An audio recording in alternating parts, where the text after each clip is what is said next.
गोसोआ मानोबा नोंनि लामाखौल' नायबायल' थासै माबोला फैफिनगोन नों आंनि खाथियाव गोसोआ मानोबा गाबखांलायलाङो नोंनिनो खोथाफोरखौ सानबाय बायनानै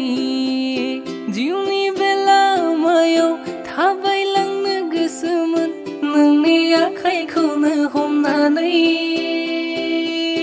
गोसोनि गेजेराव थानाय बै मानसिया नोंनि थाखायल'मोन रजे नुनानैबो नुयै बायदि